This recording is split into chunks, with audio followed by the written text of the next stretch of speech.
সুকান্ত বাবু এর উত্তর দিতে পারবেন, আমি কেন উত্তর দিতে যাব? যিনি বলেছেন তাকে উত্তরটা দিতে হবে। আমি প্রতিষ্ঠানের পোর্টফোলিও হোল্ডার নই, আমি বিরোধী দলনেতা। আমার কাজ সম্পর্কে আমি খুব সচেতন। যিনি এই কথা বলছেন তার ব্যাখ্যা ওনাকেই দিতে হবে, আমি দিতে পারবো না। বিজেপির সাংগঠনিক বৈঠকে কেন শুভেন্দু অধিকারী নেই এই প্রশ্ন যখন সুকান্ত মজুমদারকে করা হয়, তিনি বলেছিলেন যে শুভেন্দুবাবু ব্যস্ত। আর সেই প্রেক্ষিতেই এবার সুকান্ত মজুমদারকে রীতিমতন কটাক্ষ করলেন শুভেন্দু অধিকারী। সুকান্ত মজুমদারের মন্তব্যের পাল্টা দিতে গিয়ে রীতিমতন তেড়ে ফুঁড়ে উঠলেন শুভেন্দু অধিকারী। মঙ্গলবার সল্টলেকে এক প্রেক্ষাগৃহে বিজেপির সাংগঠনিক কর্মশালা ছিল। সেই কর্মশালায় হাজির ছিলেন কেন্দ্রীয় স্তরের নেতা থেকে শুরু করে রাজ্য স্তরের প্রথম সারির সবাই। তবে দেখা যায়নি শুধুমাত্র বিরোধী দলনেতা শুভেন্দু অধিকারীকে। বৈঠক শেষে সাংবাদিকরা শুভেন্দু অধিকারীর গড় হাজিরা নিয়ে সুকান্ত মজুমদারকে প্রশ্ন করেন। আর তখনই সুকান্ত মজুমদার বলেন যে শুভেন্দুদা তো সাংগঠনিক বৈঠকে থাকেন না, উনি কমফর্ট ফিল করেন না। আর এই মন্তব্য শুনে বেজায় চোটের লাল শুভেন্দু অধিকারী। তিনি কার্যত স্পষ্ট করে জানিয়ে দিলেন যে সুকান্ত বাবু এর উত্তর দিতে পারবেন, আমি কেন এর উত্তর দিতে যাব? যিনি বলেছেন উত্তরটা তাকেই দিতে হবে। আমি প্রতিষ্ঠানের পোর্টফোলিও হোল্ডার নই, আমি বিরোধী দলনেতা। আমার কাজ সম্পর্কে আমি খুব সচেতন। যিনি এই কথা বলেছেন তার ব্যাখ্যা ওনাকেই দিতে হবে, আমি দিতে পারবো না। শোনাবো আপনাদের বিরোধী দলনেতা শুভেন্দু অধিকারীর কথা। সুকান্ত মজুমদার আজকে বলেছেন যে আপনি দলীয় সাংগঠনিক হিসেবে কর্মসূচিতে থাকেন না, যেখানে মিটিং ফিটিং হয়, আপনার এটা মানে কমফোর্ট জোন না। তো সুকান্তবাবু উত্তর দিতে পারবেন, আমি কেন উত্তর দিতে যাব? যিনি বলেছেন তাকে উত্তর দিতে হবে। আমি আজকে মেদিনীপুরে ডাক্তারদের সাসপেন্ডের বিরুদ্ধে কর্মসূচিতে ছিলাম, সবাই দেখেছেন। আর আমি অর্গানাইজেশনের পোর্টফোলিও হোল্ডার নই। তা আমি বিরোধী দলনেতা, আমার কাজ সম্পর্কে সচেতন। আমি আপনার কাছে যার কথা আপনি বললেন, যিনি বলেছেন তার ব্যাখ্যা ওনাকেই দিতে হবে, আমি দিতে পারবো না।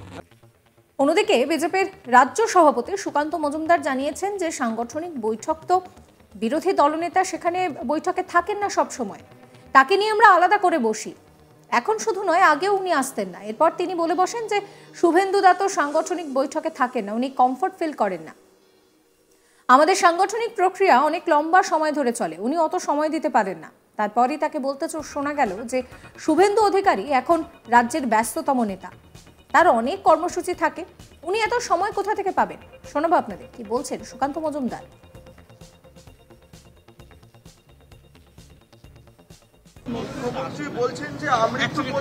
না না, সাংগঠনিক বৈঠকে তো বিরোধী দলের নেতার ডাক থাকে না সবসময়, তার জন্য তাকে নিয়ে আমরা আলাদা করে বসি। সেই জন্য না না, সেটা এখন নয়, আগেও উনি আসতেন না। সাংগঠনিক বৈঠকে উনি কমফর্ট ফিল করেন না, কারণ আমাদের যে সাংগঠনিক প্রক্রিয়া সেটা অনেকটা লম্বা চলে, ওনার বিভিন্ন প্রোগ্রাম থাকে, উনি ব্যস্ততম নেতা পশ্চিমবঙ্গের অন্যতম। তো স্বাভাবিকভাবে তাকে বিভিন্ন জায়গায় ঘুরতে হয়, উনি সময় পাবেন কোথায়? এই নিয়ে আমার কলিগ সুজয় ঘোষের একটি রিপোর্ট দেখাবো আপনাদের। বিজেপির কোনো সাংগঠনিক বৈঠকেই দেখা যায় না বিরোধী দলনেতা শুভেন্দু অধিকারীকে। আর রীতিমতো বিশেষ সদস্যপদ নিয়ে বিশেষ সাংগঠনিক বৈঠকেও অনুপস্থিত শুভেন্দু অধিকারী। এবং মঙ্গলবারের এই বিশেষ সল্টলেকের একটি 5 হোটেলে মঙ্গলবার এই বৈঠক ছিল, এবং এই বৈঠকে একেবারে ভরা সভার মধ্যে আমরা যেটা দেখলাম, বিজেপির 3 কেন্দ্রীয় পর্যবেক্ষক সুনীল বানসাল, মঙ্গল পাণ্ডে, অমিত মালব্য থেকে শুরু করে বঙ্গ বিজেপির সমস্ত নেতারা উপস্থিত, কিন্তু অনুপস্থিত বিরোধী দলনেতা শুভেন্দু অধিকারী। এবং যেটা দেখা যাচ্ছে, এর আগেও একাধিক বৈঠকে বিরোধী দলনেতা শুভেন্দু অধিকারী অনুপস্থিত ছিলেন। আর এটা নিয়ে দলের অন্দরে কিন্তু প্রশ্ন উঠতে শুরু করেছে। এরপর বৈঠক শেষে একেবারে বিজেপি রাজ্য সভাপতি সুকান্ত মজুমদার যখন সাংবাদিক বৈঠক করেন, এই প্রশ্নের একেবারে সম্মুখীন হতে হয় সুকান্ত মজুমদারকে। যখন সাংবাদিকরা প্রশ্ন করেন যে কেন বিজেপির এইরকম একটা সাংগঠনিক গুরুত্বপূর্ণ বৈঠক, সেই বৈঠকে কেন অনুপস্থিত বিরোধী দলনেতা শুভেন্দু অধিকারী, তো যেটা দেখা গেল যে সুকান্ত মজুমদার দেখলাম যে সাংবাদিকদের প্রশ্নের উত্তরেও এক প্রকার তার যে পদ্ধতিতে তিনি উত্তর দিলেন, যে সুকান্ত মজুমদারও যে অনেকটাই ক্ষুব্ধ সেটা তার বডি ল্যাঙ্গুয়েজ একেবারে স্পষ্ট উঠে এলো।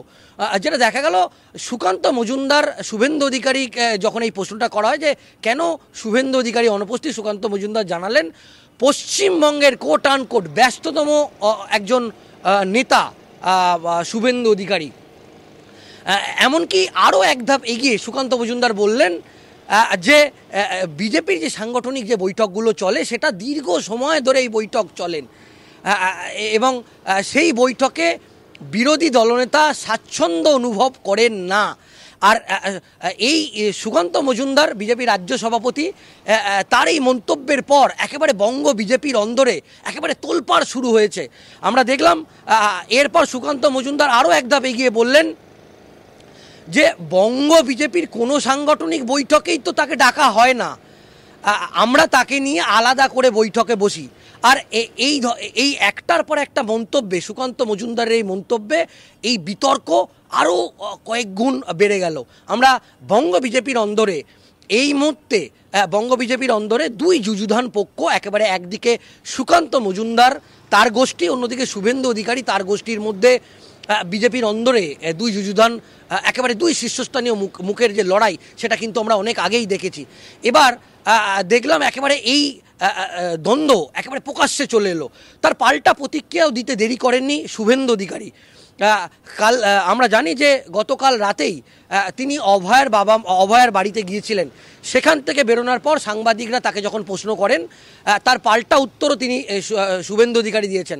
শুভেন্দু অধিকারী বলেছেন তিনি সারাদিন মেদিনীপুরে ছিলেন, তিনি ডাক্তারদের যে মঞ্চ সেই মঞ্চে তিনি গিয়েছিলেন এবং তিনি জানেন বিরোধী দলনেতার কি কাজ, তিনি সেটা জানেন। এমনকি আরও এক ধাপ এগিয়ে শুভেন্দু অধিকারী বললেন যে তিনি বিজেপির সাংগঠনিক কোনো পোর্টফোলিও তিনি হোল্ড করেন না এবং তিনি একবারে তার ক্ষোভ লক্ষ্য করা গেল। তিনি বললেন সুকান্ত মজুমদার যেরকমভাবে এই উত্তর দিয়েছেন তাই তিনি এটা বলতে পারবেন, তাই তাকেই আপনারা প্রশ্ন করুন। এবং ইতিমধ্যেই বঙ্গ বিজেপির এই মুহূর্তে দুই যুযুধান পক্ষ, একদিকে সুকান্ত মজুমদার, অন্যদিকে শুভেন্দু অধিকারী, এই দুই যুযুধান পক্ষের মন্তব্য পাল্টা মন্তব্যে একেবারে এই মুহূর্তে বঙ্গ বিজেপির রাজনীতি একেবারে শোরগোল তৈরি হয়েছে।